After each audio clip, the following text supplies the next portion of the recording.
सध्या महाराष्ट्राच्या राजकारणामध्ये गळीत हंगाम सुरू झालेला आहे असं जर म्हटलं तर ते वावगं ठरणार नाही।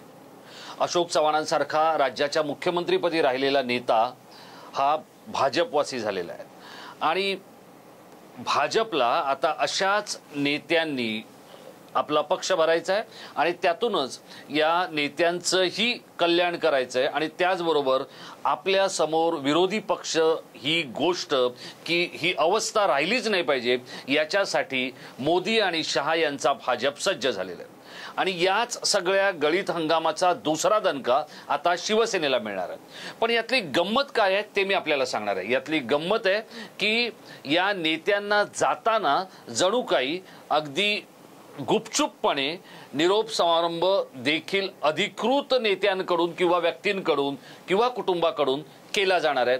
ही यातली सगळ्यात मोठी गोम आहे आणि हे सगळं का घडतंय हेच आपण या छोट्याशा व्हिडिओमध्ये समजून घेणार आहोत। नमस्कार मित्रांनो, मी राजेश कोचरेकर आणि आपण पाहताय आपलं आवडतं न्यूज पोर्टल टाइम महाराष्ट्र। मित्रांनो, राज्यसभेची निवडणूक अवघ्या काही दिवसांवर येऊन ठेपलेली आहे। त्याची उमेदवारी कोणाकोणाला मिळायचं याच्याबद्दल मंथन आणि मंजन या दोन्ही गोष्टी सुरू आहेत। ही निवडणूक शक्यतो बिनविरोध करावी आणि सगळं नीट व्हावं असा प्रयत्न आहे, पण त्यातही भाजप या सगळ्या गोष्टी कोणत्या पद्धतीने करणार याचे संकेत अशोक चव्हाणांना घेऊन त्यांनी दिलेले आहेत। आता अशोक चव्हाणांसारखा नेता जो देवेंद्र फडणवीसांना नॅशनल मटेरियल वाटतो त्या नेत्याला घेतल्यानंतर पुढची बारी कोणाची? तर मी एका मोठ्या दलित नेत्याबरोबर इंटरव्ह्यू नंतर जे काही बोलत होतो त्यातून ज्या गोष्टी किंवा ज्या धक्कादायक बाबी समोर आल्या त्यातल्या अवघ्या काही बाबी मी आपल्याशी शेअर करणार आहे आणि त्या या सगळ्या गोष्टी काय होत्या तर आत्ता जो दुसरा दणका बसणार आहे तो उद्धव ठाकरेंना बसणार आहे आणि तो का बसणार आहे तर उद्धव ठाकरेंकडचे काही आमदार हे आता प्रचंड तणावग्रस्त आहेत। याचं कारण काय तर याचं कारण असं आहे 10 मार्च 2023 ला सदानंद कदम यांना अटक झाली होती।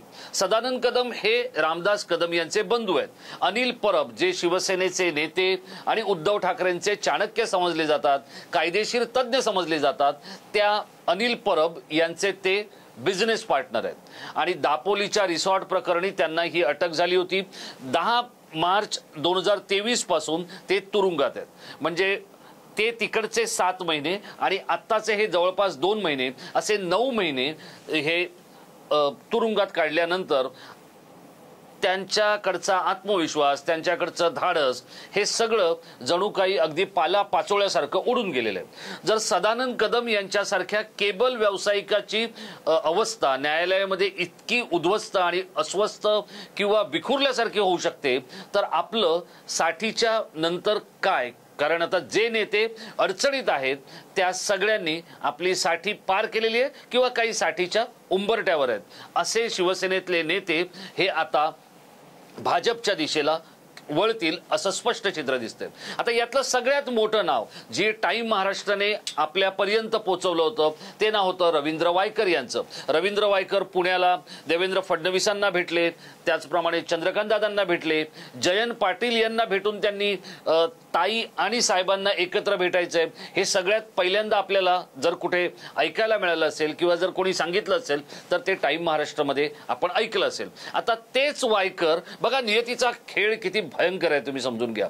याच वायकरांचं अगदी हार्डवेअर होतं एकनाथ शिंदे यांच्याशी, कारण वायकरांना स्वतःमध्ये सतत एक मुख्यमंत्री असल्याचा भास व्हायचा आणि त्यामुळे त्यांना हे माहिती होतं की एकनाथ शिंदे हे सीएम मटेरियल आहे, ते जोपर्यंत आपण डॅमेज करणार नाही पार्टीमध्ये तोपर्यंत आपल्याला स्कोप मिळणार नाही किंवा आपण पुढे येणार नाही आणि त्यामुळेच एकनाथ शिंदे यांच्याबद्दल सतत काड्या करण्याचं काम शिवसेनेमध्ये रवींद्र वायकर हे करत होते। रवींद्र दत्ताराम वायकर हा शिवसेनेतला एक असा नेता की जो स्वयंभू आहे, पक्षाशी निष्ठा राखून आहे आणि सगळ्यात महत्त्वाचं म्हणजे वहिनींशी आणि साहेबांशी त्यांचं विशेष सख्य आहे। आता असं सांगितलं जातंय वायकरांकडून काही निकटवर्तीयांच्या माध्यमातून की वायकरांना जाण्यासाठी रस्ता कुठला आहे तर शिंदे गटाचा.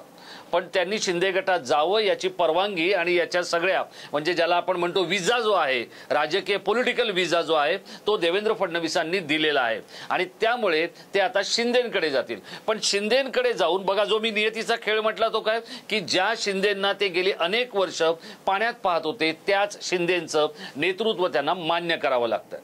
आता त्याच्या बरोबरीने राजन साळवींच्या अडचणी आहेत, किशोरी पेडणेकरांच्या अडचणी आहेत. या सगळ्यांना आता आपल्याबद्दल काय करायचं याचा विचार घ्यावा लागणार आहे. आणि तो का घ्यावा लागणार आहे तर ज्या पद्धतीत अभय ओक यांच्या खंडपीठाने म्हणजे द्विपक्षीय खंडपीठाने जे आता सदानंद कदम यांना सोमवारी जामीन झालेला आहे, म्हणजे काल त्यांना जामीन झालेला आहे जवळपास 9 महिन्यानंतर, तर आपला सदानंद कदम होऊ नये याच्यासाठी आता हे सगळेच नेते कामाला लागलेत. आणि त्यामुळे येणाऱ्या काळामध्ये खूप मोठ्या प्रमाणामध्ये महाराष्ट्राच्या राजकारणात गळीत हंगाम जो सुरू झालेला आहे त्या गळीत हंगामातली अनेक काही पानं ही गळ जाणार आहेत आणि ती गळत असताना त्यातली शिवसेनेची पानं ही सर्वाधिक गळण्याचे चान्सेस आपल्याला इथे दिसत आहेत. आणि फक्त शिवसेनाच नाही तर जे अगदी आणा भाका घेऊन सांगतायत की आम्ही काँग्रेसमध्ये राहणार असे काही नेते हे देखील भाजपच्या वाटेवर आहेत. एकूणच भाजपने ठरवलेलं आहे की विरोधी पक्षांचं कंबरडं मोडून टाकायचं, पण ते त्यांना खरंच शक्य होणार आहे का? आणि ते शक्य होण्यासाठी त्यांना याच पद्धतीने जर ते गेले तर त्यांचा जो मूळ भाजप पक्ष आहे याचाच सर्व पक्ष होणार नाही ना, हा देखील त्यांना एक विचार करावा लागणार आहे. कारण जेव्हा या अशा आलेल्या नेत्यांना संधी दिली जाणार आहे त्याच वेळेला त्यांचे जे मूळ पक्षातले सदस्य आहेत हे कुठेतरी कानाकोपऱ्यात कोपाड्यात किंवा अगदी कोपच्यात जाऊन पडतील अशी परिस्थिती निर्माण झालेली आहे.